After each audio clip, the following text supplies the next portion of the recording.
하나님 말씀 시편 105편입니다.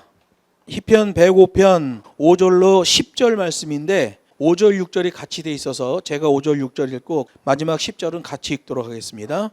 그 종 아브라함의 후손 곧 택하신 야곱의 자손 너희는 그의 행하신 기사와 그 이적과 그 입의 판단을 기억할지어다. 그는 여호와 우리 하나님이시라. 그의 판단이 온 땅에 있도다.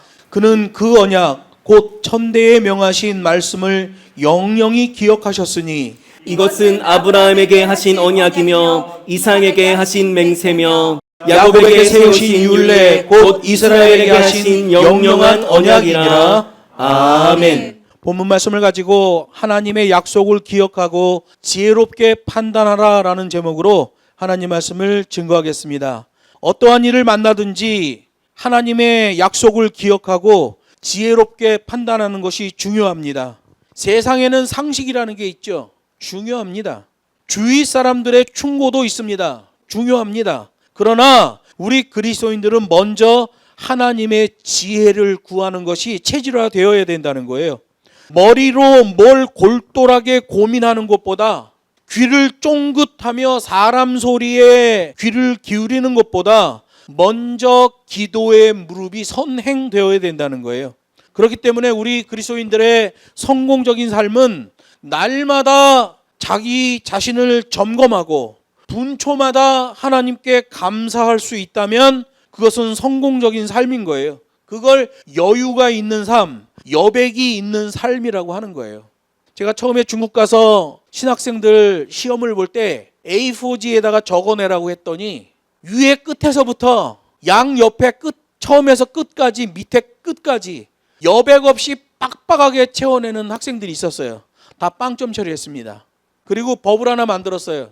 맨 위는 25mm, 양옆은 20mm씩, 맨 밑에도 20mm. 이렇게 해서 여백을 둔 다음에 답을 써내라 했어요. 여백 없이 답을 써내면 그걸 어떻게 읽어요? 기본적으로 여백이 있는 상태로 답을 써내야 선생도 그 답지를 읽을 수 있단 말이에요. 여백이 있다는 것, 여유가 있다는 것은 아주 중요한 거예요. 날마다 자기 자신을 점검한다. 그건 여백이 생기는 삶이에요. 분초마다 감사할 수 있는 삶이다. 그 여유가 있는 삶이죠. 그 여유와 여백이 있으면 성공한 그리스도인이 되는 거예요. 그걸 전문 용어로 워라벨이라고 해요. 워라벨. 그래서 우리 기독교인들의 워라벨은 묵상과 기도와 수련의 바탕이 되는 거예요. 그런데 세상에서는 워라벨을 뭐라고 합니까? 먹고 노는 것을 워라벨이라고 그래요. 그래서 직장 생활하는데 주 6일을 근무하다가 이제 주 5일제로 바뀌었죠. 주 5일제를 하다 보니까 하루 더 놀고 싶은 거야. 그래서 주 4일제로 바꾸자고 하면서 어떤 단어를 내세워요? 워라벨을 말하는 거예요. 워라벨. 또 예전에는 어떤 사람은 저녁이 있는 삶 이렇게 얘기했죠. 일찍 퇴근해서 자식들하고 같이 저녁 먹으면서 교제할 수 있는 시간을 줘야 된다. 워라벨이라고 얘기해요. 세상은 먹고 노는 것을 워라벨이라고 표현합니다. 근데 세상 기준에서 워라벨이 되면 더 피곤해요. 추석 되면 가족들끼리 모여서 식사하고 도란도란 얘기를 나눠야 되잖아요. 근데 추석 되면 놀러 가는 때다 이래가지고 추석 전날 친척 집에 가거나 부모님 집에 갔다가 바로 다음날 올라와서 짐 싸가지고 해외여행 나가는 사람도 있고, 추석 휴가 내내 그냥 온 사방을 돌아다니다가 집에 돌아오면 피곤해갖고 쩔쩔쩔 매는 사람도 있어요. 그 세상적인 워라벨이에요. 성경에서 말하는 워라벨은 날마다 자기 자신을 점검하며 분초마다 감사하는 여유와 여백이 있는 삶을 말하는 거예요. 교회가 가지고 있는 굉장히 중요한 단어들을 세상에 뺏긴 게 많아요. 천국은 어디에 뺏겼어요? 김밥 천국에 뺏겼죠. 감사는 전화 상담하는 데 뺏겼어요. 감사합니다 고객님, 거기다 뺏겼어요. 힐링은 누구한테 뺏겼어요? 체력 단련하는 데 뺏겼죠. 뭐 운동하면 힐링이 된다. 여러분, 성경에서 말하는 힐링은 찬양의 회복을 힐링이라고 그래요. 이 백성은 나를 위해 지었나니 나의 찬송을 부르게 하려 함이라. 이게 하나님이 창조하신 목적이거든요. 나중에 최종 심판이 이루어진 다음에 천국에서는 어마어마한 찬양이 울려 퍼져요. 심지어 계시록 말씀 보면 14만 4천이 앞에 악기를 파지하고 나타나는 걸 보게 돼요. 천국에서 얼마나 찬양이 소중한지를 알게 돼. 실제로 이 구원의 말씀은 이 땅에서 필요한 말씀이에요.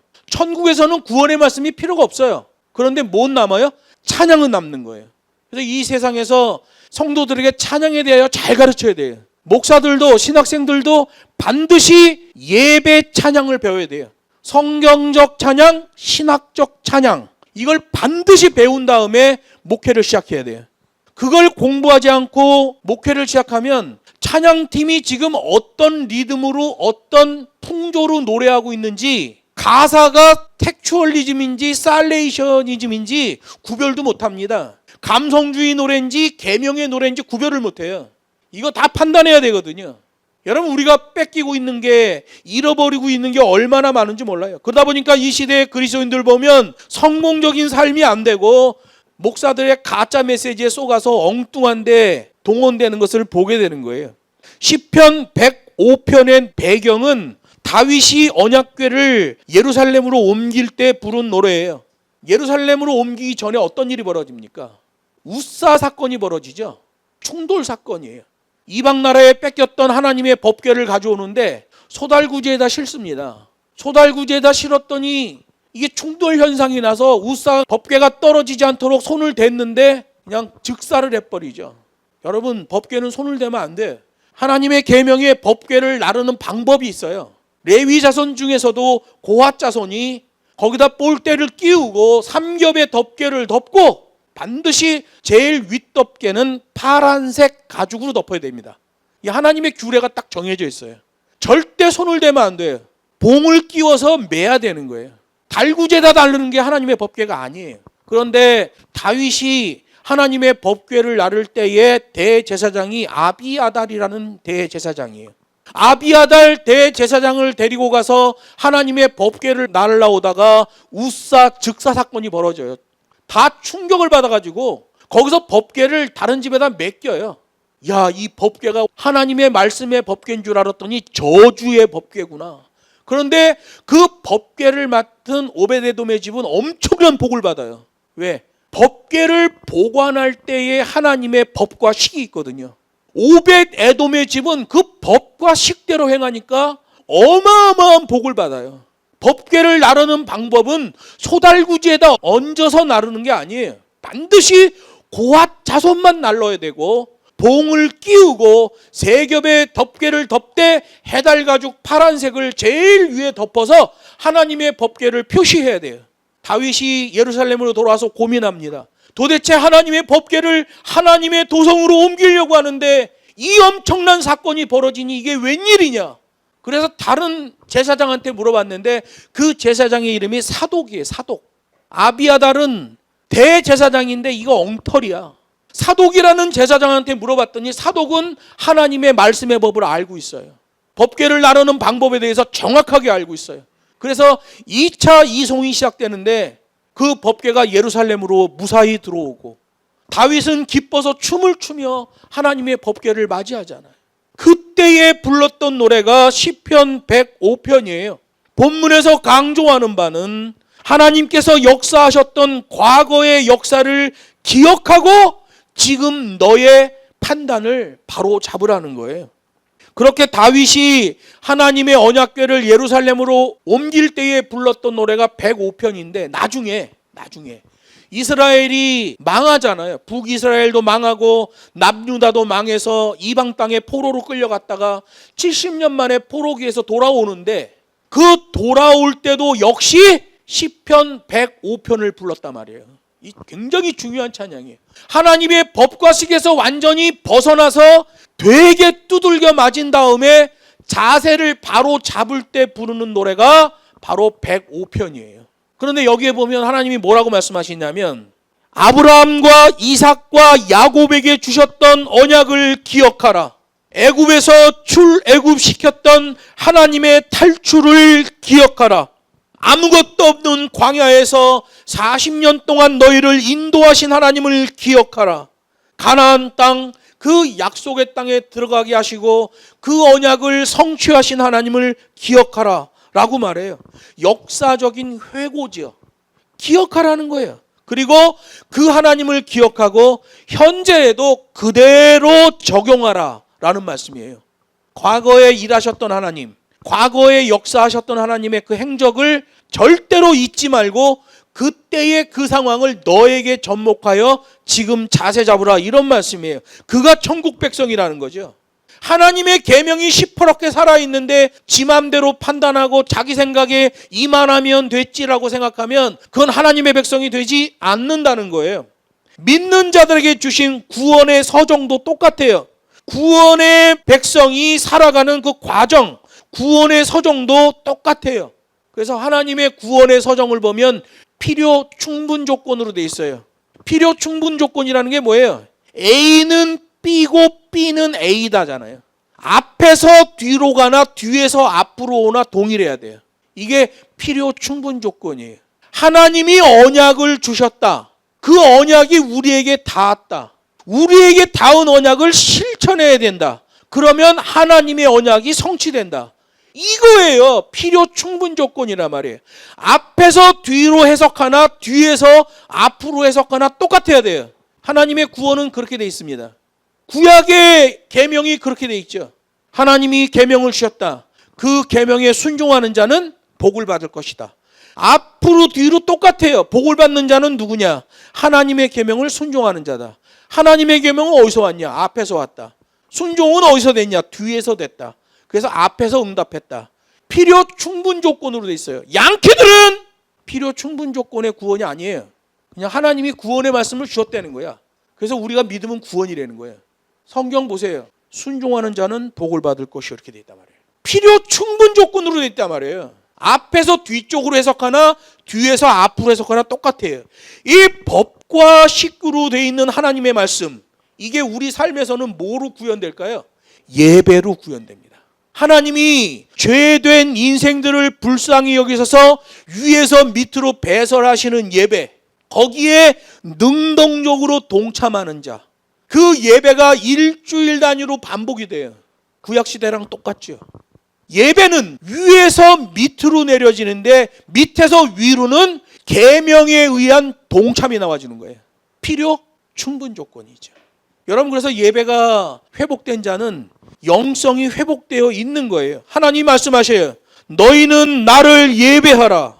우리 그리스도인들은 하나님의 예배에 동참이 일어나는 거예요. 정교한 말씀, 역동적인 찬양이 있는 예배, 그 예배를 통하여 삶에서 계명을 실천하는 그리스도인, 위에서 밑으로 오는 것과 밑에서 위로 올라가는 게 똑같죠. 필요 충분 조건인 거예요. 여러분, 하나님의 계명은 그냥 하나님이 우리를 사랑하셨으니까 내가 믿으면 구원이고, 그런 관대한 신학은 가짜예요. 성령에 있는 하나님의 구원의 말씀을 봐야죠. 시편 105편은 세 단계로 구성되어 있어요. 첫 번째가 1절에서 8절이고 두 번째가 9절에서 37절이고요. 그 다음에 38절에서 45절로 되어 있어요. 첫 번째를 보면 하나님의 이름을 찬양하고 그 언약을 기억하라. 1절 말씀에 여호와께 감사하며 그 이름을 불러하려며 그 행사를 만민 중에 알게 할지라. 감사하라, 찬양하라, 알게 하라. 8절에서 말해요. 그는 그 언약, 곧 천대에 명하신 말씀을 영원히 기억하셨다.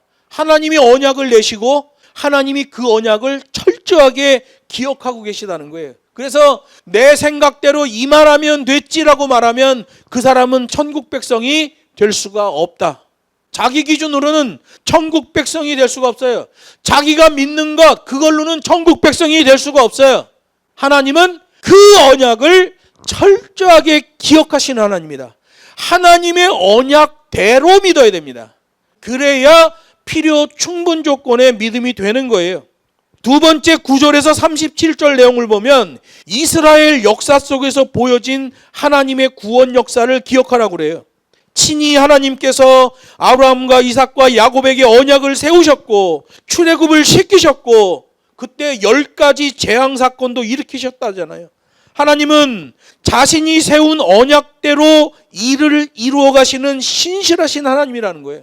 그러므로 우리가 뭘 할 수 있어요? 하나님은 공의의 하나님이라는 걸 알게 되는 거예요. 공의의 하나님이 구원하는 방법은 법과 식대로라는 걸 알게 되는 거예요. 그래서 종말의 심판이 공의의 심판으로 되어 있는 거예요. 하나님의 계명대로 하지 않는 믿음은 전부 가짜 믿음이다.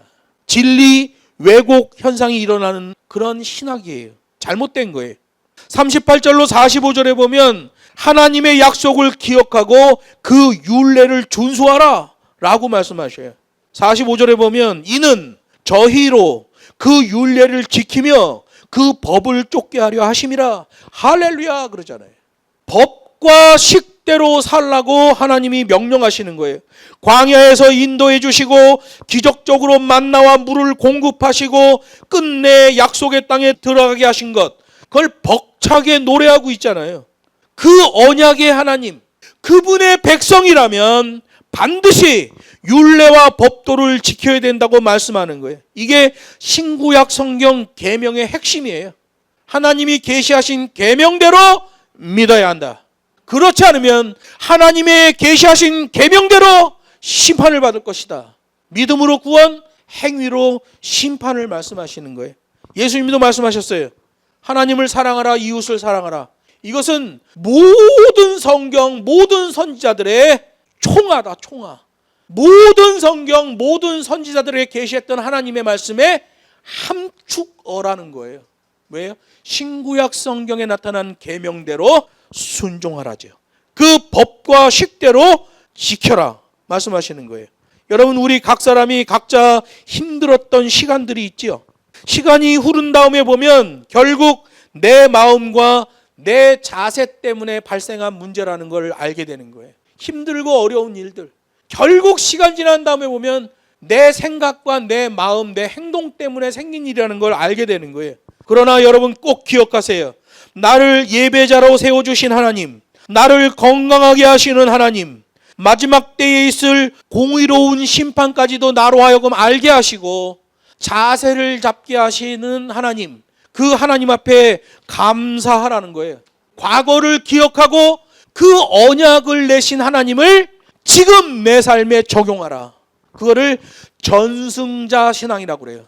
하나님의 계명을 전승해내는 거죠. 그냥 내 맘대로 내 기준대로 믿는 게 아니라 성경 계명에서 나와진 믿음, 오늘 본문에 보면 아브라함과 이삭과 야곱을 얘기하고 수많은 이스라엘 백성들을 얘기하고 하나님의 인도를 받아갔던 믿음의 위인들을 말한단 말이에요. 그들은 전부 다 전승자로서 신앙을 유지하고 있었다는 거예요. 내 기준으로 내 맘대로 믿는 믿음이 아니라 성경에 계시된 하나님의 언약대로 믿는 전승자였다는 거죠. 본문은 구약에 계시된 하나님의 규례를 따라 만들어진 신앙이어야만 제대로 된 신앙이라고 말씀하는 거예요. 역사적으로 회고해 봐라. 하나님의 계명으로부터 나와진 믿음, 그 신앙이어야 진짜 신앙이다, 진짜 기독교인이라고 말하는 거예요.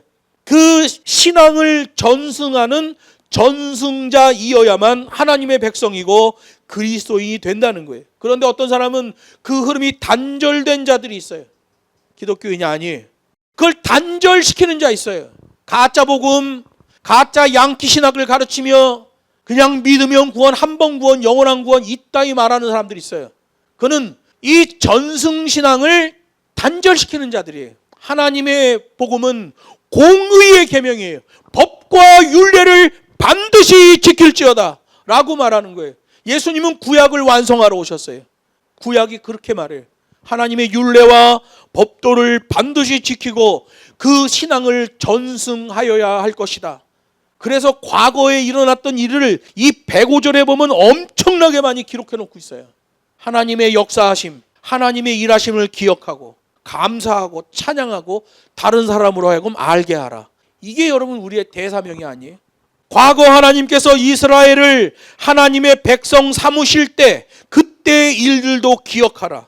그 기억을 따라서 너도 법과 시계의 계명을 따라 반듯하고 올곧게 자세를 잡으라. 이 전승자죠. 생각으로 전승해 주는 게 아니에요. 전승은 반드시 동작으로 나와줘야 돼요. 그래야 전승이에요. 하나님께서 요구하시는 전승은 자세. 미션입니다. 이건 전승이 아니에요. 하나님이 요구하시는 것은 자세의 믿음이죠. 하나님의 법궤는 원래 지성소에 들어있었잖아요. 그런데 법과 식의 그런 그리스도인들을 하나님의 성전 삼으시겠다고 말했어요. 이 시대에는 하나님의 말씀이 우리 안으로 들어오는 거예요. 우리 자체가 지성소가 되는 거예요. 이 지성소가 된 그리스도인들은 긍휼로 배설되는 하나님에게 속한 자들이에요. 필요 충분 조건이죠. 여러분, 우리 믿음의 필요 충분 조건은 반드시 예배를 통해서 구현되는 겁니다. 위에서 밑으로 또는 밑에서 위로 동일하게 맞아야 돼요. 이걸 아가페 한 동작, 계명 한 동작이라고 말하는 거예요. 말씀을 맺습니다. 하나님은 자신이 세우신 언약에 대하여 신실하신 하나님이에요. 그 언약을 기준 삼아야만 하나님의 기준, 하늘 기준의 공동체로서의 정체성이 나오는 거예요.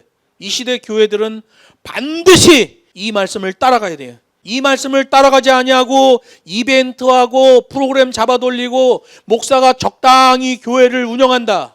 그건 전부 지옥이죠. 그렇기 때문에 어떠한 일을 만나든지 하나님의 계명의 약속을 기억하고 지혜롭게 판단하는 것이 중요한 거예요. 제가 밥 먹는 기도할 때마다 꼭 그렇게 기도해요. 하나님, 귀한 음식 주시니 감사합니다. 이 음식 먹고 지혜롭고 강건케 하여 주옵소서. 그랬더니 어떤 분이 나한테 물어보더라고. 아니, 밥 먹고 뭐가 지혜로워져야 돼? 그래. 하나님의 계명에 대하여 지혜로워져야 돼. 어떤 일을 만나든지 하나님의 계명을 기억하고 지혜롭게 판단하는 것, 그것을 말하는 거예요. 하나님께서 역사하셨던 과거의 역사를 기억하고 판단해야 돼요. 그러기 위해서는 하나님의 말씀을 가까이 하고 기도의 무릎을 꿇는 자들이 돼야 돼요. 그 자세의 믿음으로 여호와 신앙의 전승자들이 다 되기를 주 예수의 이름으로 축복합니다.